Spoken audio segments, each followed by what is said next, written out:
Kolhapur church council प्रस्तुत आत्मजागर या कार्यक्रमामध्ये मी आपलं स्वागत करतो.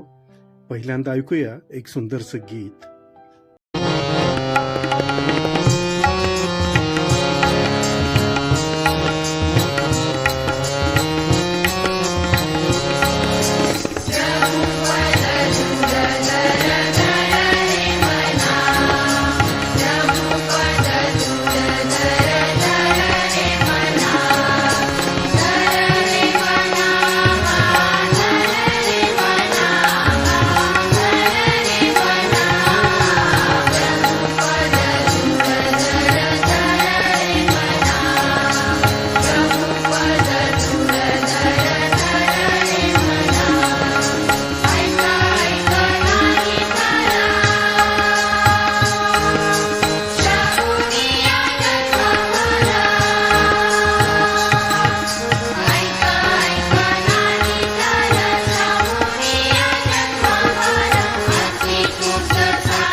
कोल्हापूर चर्च काउन्सिल प्रस्तुत आत्मजागर या दैनंदिन मननामध्ये मी विकास समुद्रे आपले स्वागत करीतो.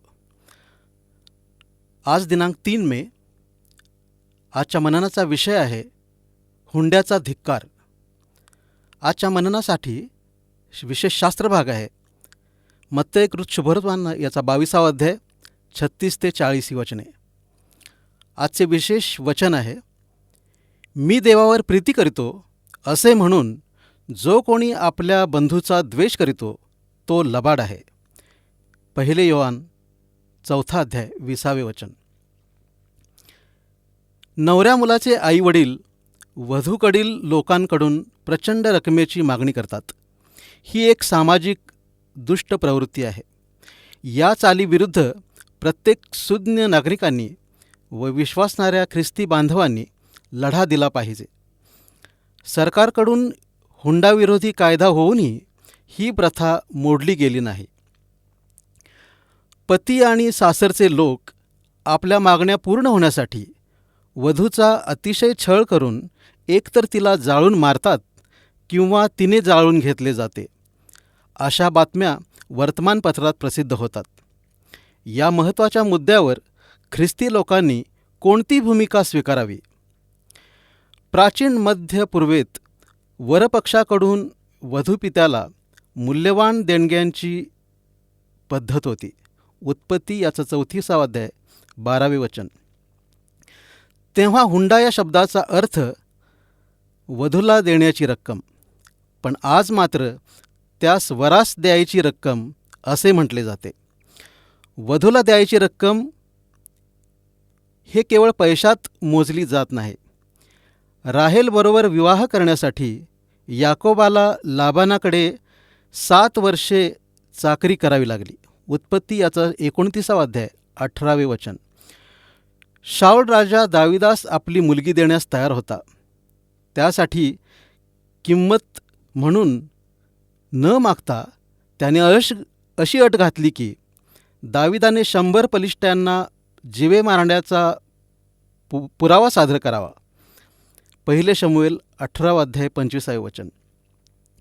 वधूला तिच्या पित्याकडूनही देणगी मिळत. ती त्या आपणाबरोबर घेऊन जात असे. लाबानाने आपल्या मुलीसाठी तिच्यासोबत जाण्यासाठी मोलकरणी दिल्या. उत्पत्ती याचा 29 अध्याय 24 ते 29 वचने. काबेलाने आपल्या मुलीसाठी शेत व पाण्याचे झरे दिले होते. यहोशवा याचा 15 अध्याय 17 ते 19 वचने. वर देखील आपल्या वधूस देणग्या देत असे. उत्पत्ती 24:53. ख्रिस्ताने आपल्या वधूवर प्रीती केली आणि स्वतःच तिच्यासाठी समर्पण केले. इफिसकरास याचा 5 अध्याय 25 वचन. देवपित्याने ख्रिस्ताला आम्हाला वर म्हणून दिले आहे आणि आम्हापासून काही चांगले राखून ठेवले नाही. रोमकरास याचा 8 अध्याय 31 वचन. जेव्हा विवाहामध्ये पैशाचा प्रामुख्याने विचार होतो तेव्हा त्यासोबत सर्व प्रकारची दुष्टता येते. पैशाची आवश्यकता असते, परंतु ख्रिस्त केंद्रित विवाहामध्ये त्याला अवास्तव महत्त्व दिले जाऊ नये. पैशाच्या अभिलाषेपोटी आईवडिलांच्या दबावामुळे पुष्कळ ख्रिस्ती तरुण उत्तम जीवनसाथी गमावून बसले आहेत. विवाहामध्ये पैसा किंवा रूप नाही, तर चारित्र्य अखेरपर्यंत टिकून राहते. नीतिसूत्रे याचा 31 अध्याय 30 वचन. पैशासाठी दबाव आणणाऱ्या आईवडिलांना विरोध करण्यासाठी तरुणांमध्ये पुरुषार्थ पाहिजे. सर्व दोष आईवडिलावर टाकणे योग्य नाही. काही सामाजिक घटकामध्ये कुटुंबाच्या मालमत्तेचा मोठा हिस्सा मुलांच्याकडे जातो व मुलींना सावत्रपणाची वागणूक मिळते. हे सुद्धा पवित्र शास्त्रातील तत्वानुसार नाही. पवित्र शास्त्र मुलामुलींना समान हक्काबद्दल सांगते. जेव्हा आई वडील मुलामुलींना समान हक्क देतात तेव्हा हुंडा पद्धतीचा नायनाट करण्यामध्ये महत्त्वाचे पाऊल समजले जाते. आधुनिक व्यासपीठावरून स्वार्थिक किंवा उपदेशक वाईट सामाजिक रूढींचा कधीच उल्लेख करत नाहीत. याउलट काही पाळक हुंड्यांच्या रकमेवर आशीर्वाद मागतात, अशासाठी की त्या रकमेतील 10वा भाग त्यांना मिळावा. ही किती लाजिरवाणी बाब आहे. आपण प्रार्थना करू. पवित्र पवित्र महान सेनाधीश परमेश्वरा, आजच्या मननाबद्दल तुझी स्तुती करतो. मंडळी तुझी वधू आहे, तिचे पावित्र्य अबाधित ठेवण्यास आम्हास वैयक्तिक आणि मंडळीच्या स्तरावर सहाय्य कर. आमेन.